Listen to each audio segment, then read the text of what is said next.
Some people have a story of reinvention. My guest today has a catalog. She married at 19. She became a single mother. While 9 months pregnant, she discovered that the man she was about to marry had given her fraudulent divorce papers and was still legally married to someone else. That's not all about it. After her father died, a family secret emerged that changed everything she thought she knew about her own story. She lost her business. She lost her home. She rebuilt by starting to drive Uber. She's now in her 60s, running a medical transportation company, consulting on how to build a seven-figure business in the medical transportation space, and speaking and growing her speaking career. And she has arrived at a position that I think is one of the most hard won and most credible in any conversation on self reinvention. Your circumstances, Judith, do not define you. Not the ones that were done to you, not the ones that you survive, not the ones that maybe you call your age. So I want to welcome to the Clarity Mandate, Judith Coletti. Thanks, Judith, for coming through. Good morning and thank you. Thanks for coming through. My pleasure. Judith, you have described your life as one of multiple inventions after losing everything more than once. I want to start from the place where I believe most people would not want to start, not at the resilience, but at the bottom. When you lost your business and your home, what was the specific belief that kept you from staying down? I believe I have an entrepreneurial spirit, and I think I've grown up with it all my life, and I attribute that to my father. So I believe that I can reinvent myself over and over by driving. Driving's been my passion. Driving's been my gift from God. I can drive. I drove a semi. I drove school bus. I've driven limos.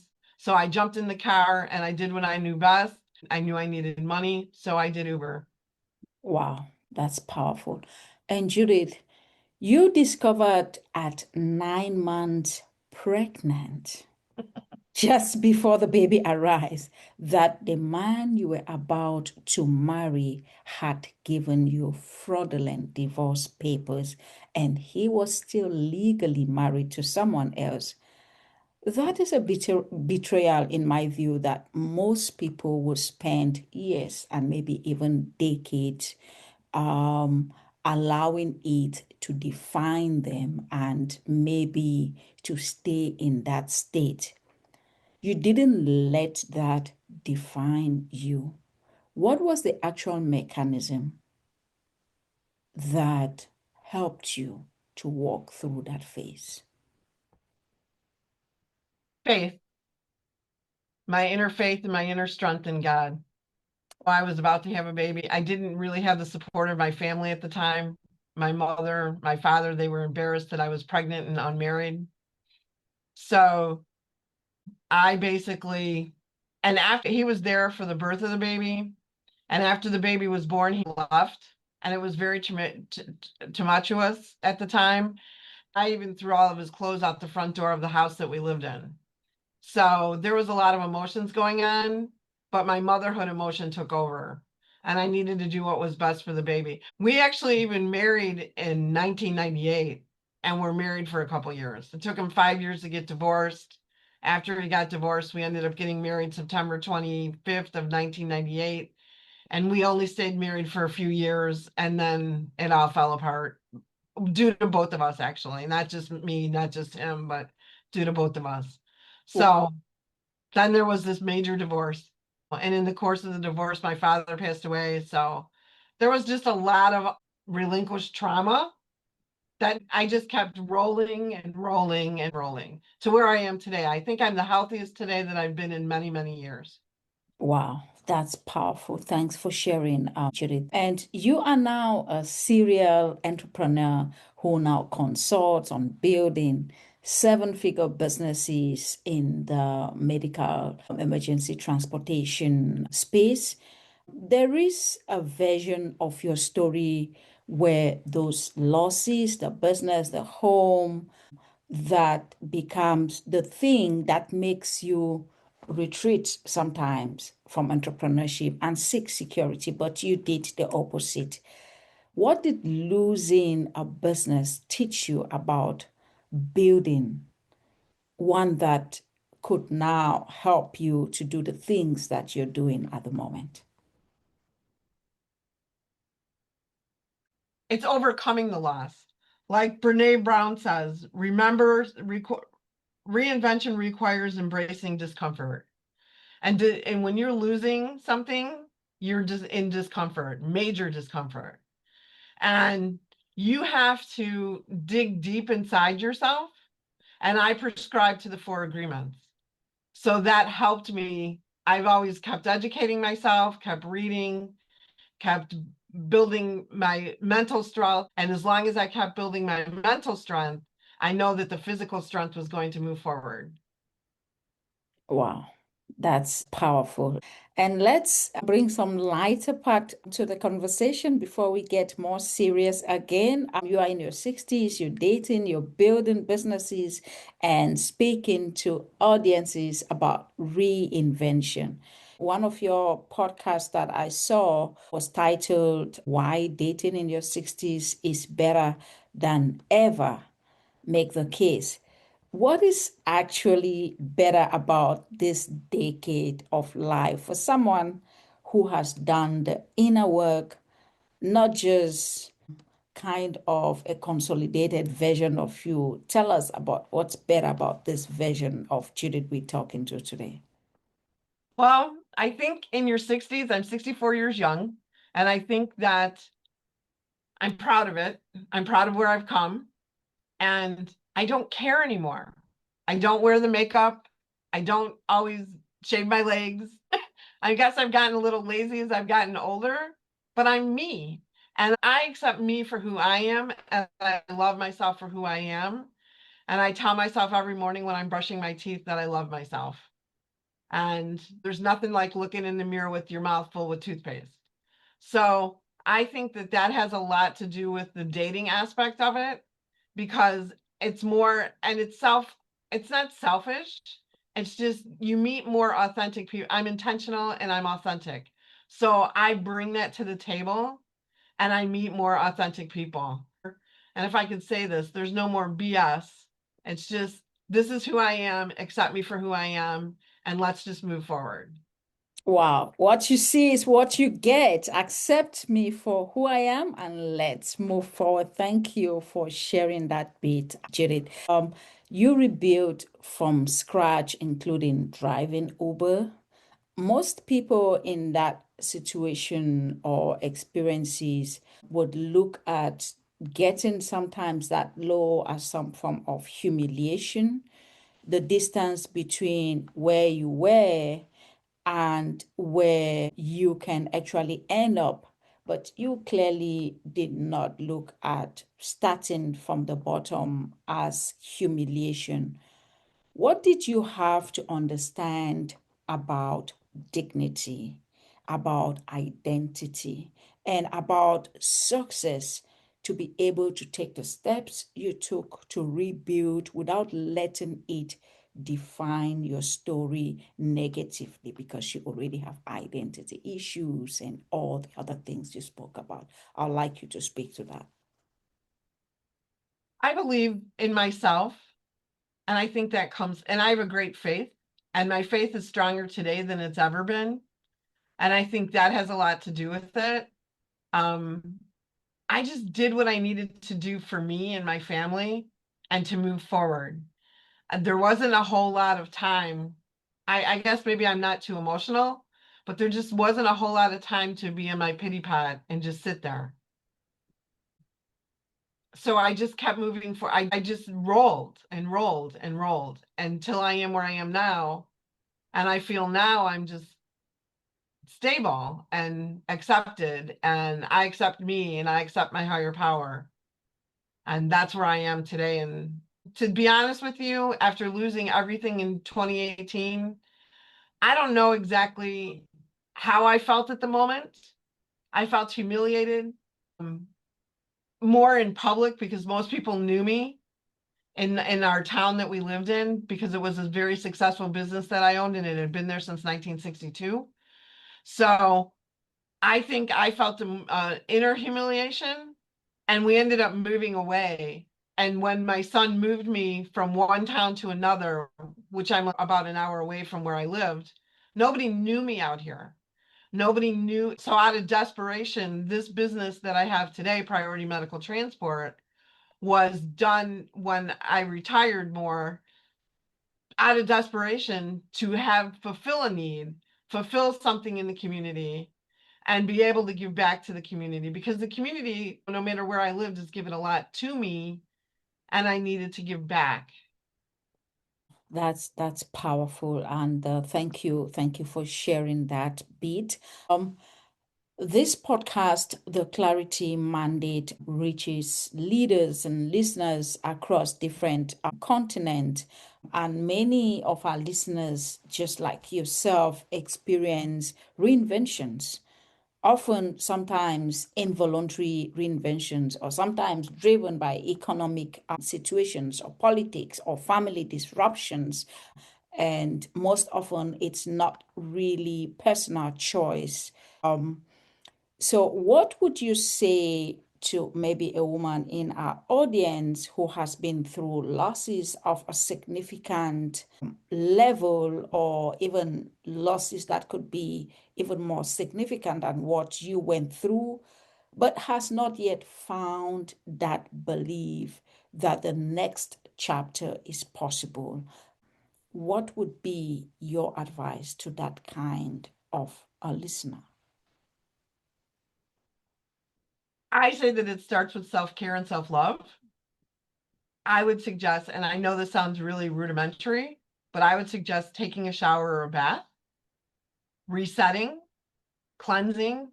There's just something for me about the water where I can reset myself and I could re-cleanse myself, and I could have a talk with my higher power at the moment, and I could walk out of that shower and I could leave all of it behind. It's kind of like the phoenix rising out of the ashes, where it's just a rebirth.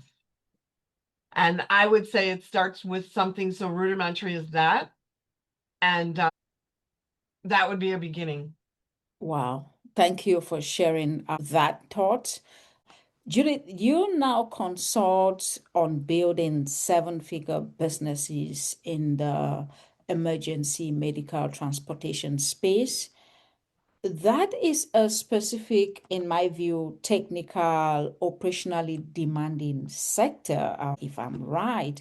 So I'd like you to give us one of the most important things that someone needs to understand about this kind of business, the emergency medical transportation business, before they even try to think about building one. The thing that separates the business that scales from the business that will struggle. If any of our listeners is like, wow, she's in emergency medical transportation, I would like to try my footing into that. What would be the advice you give someone? First off, you have to want to do a reinvention audit that I give away for free. And I find out what type of archetype you are. And you look at that, and you look at what type of person you are. You have to be community orientated. You have to be willing to work long hours, be dedicated, and be compassionate. So as long as you have some of those ingredients, uh, and you, it's very difficult to pick people out that it's not just about the money. It's about what you can serve and give to the community. So, and I do find people who call me about non-emergency medical transport. I also have people call me about other types of seven-figure businesses that they want to build. But yes, right now it's mainly non-emergency medical transport, and I'm willing to open my scope.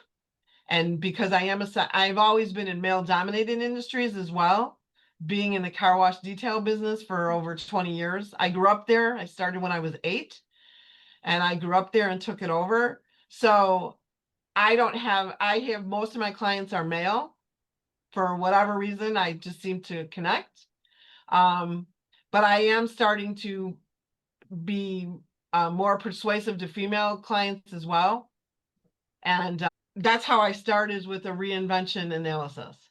Wow, that's powerful. I mean, you need to be compassionate. You need to be willing to work long hours. You need to be dedicated, love community, and I love all those tips that you're sharing there for anyone who is listening and developing some interest in this business. We're going to put Judith's details in the show notes and you can contact her if that's of interest to you. But Judith, you also work one-on-one with people through your website or what it talks about. Sessions designed to explore your specific story, determine patterns of success, and others needing support. So I'd like you to talk to us about what process, when you sit with someone who believes that maybe it's too late for them, they don't have to try again. What are some of the first maybe 2 or 3 questions that you can ask someone when you are listening to them in their journey of reinvention and maybe they're contemplating whether it's late? Like I said, I do start out with a reinvention quiz and find out where they fit in the spectrum. If they're an explorer, if they're a visionary, if there's a mentor, a builder, explorer, or the phoenix are the 5 different types that I categorize people in. And we work from there and we move forward. First, you have to, and also too, I start out with a little personal to get to know the person where they're at and let them get to know me a little bit better. So it's actually a it's very one-on-one, very personal. And I've cried with people before. I have a gentleman named Marcus Anderson that does a clothing line called Offers Clothing. And I've been coaching him since he started in 2020. He started his business. And so I've done different types of businesses. A gentleman work with his CMOS business. So I work with him. And I have a mentor. I have a couple mentors. I have Artist Webb and I have Gary Barnes from Barnes International. And so I also strengthen myself and work on myself in order to keep myself moving forward. So the reinvestment in myself helps me and reinvest in other people. Wow. Wow, that's powerful. As you heard, Judith said she does the quiz with everyone that comes for her program, her mentorship, and through the quiz, she would be able to know how to move forward. And like she said, to become a great mentor, you also need to be mentored, and she also receives mentorship. So, Judith, as we begin to round up, I want you to speak to us about the single most important advantage that a 60-year-old entrepreneur has over maybe a 30-year-old entrepreneur? Boy, you put me on the spot now. Time. I have a lot of wisdom and a lot that goes through my brain. And I also have a big why. She's 13 years old. And I want to leave my life legacy. I want her to tell her children and her children and her children that there was this wonderful woman called Judith Coletti. And that's my why. Wow. Wow, that's powerful. Time, wisdom, and the why. That's so powerful. Judith, anything else you want to leave with our listeners before we round it off? I just wanted to say we all have something inside of us that needs to come out. We have a dream. And my motto is don't let your age be your cage. And my other motto is if you can dream it, you can achieve it. Wow, that's powerful. You can dream it, you can achieve it. And this has been Judith Coletti, married at 19, single mother, betrayed at 9 months pregnant, widow of financial insecurity, even more than once, driver of Uber, and now driver of an emergency medical transport company. And she is building something that matters in her 60s. She's thriving, not despite what she lost, but because of who she chose to become each time. She did not arrive at her motto from a comfortable place. She earned it, and that earning is exactly what makes Judith credible. And to everyone listening to this podcast in our audience, and maybe you are at the bottom right now, or maybe you are afraid to take the next step, or maybe you have even told yourself that the story is over. Faith says otherwise. Our guest today talked about faith that anchored her journey. Your story says otherwise. And Judith Coletti says otherwise. The mandate is clear, and now it's yours to go out there. It doesn't matter whether you are at the bottom, whether you are still contemplating, whether to take the next step. The right thing to do is to take that action. I just want to thank you, Judith, for joining us on the Clarity Mandate this morning. You can find Judith and her details. We're going to put that in the show notes. And I am Dr. Vivian Atud, and this has been the Clarity Mandate podcast.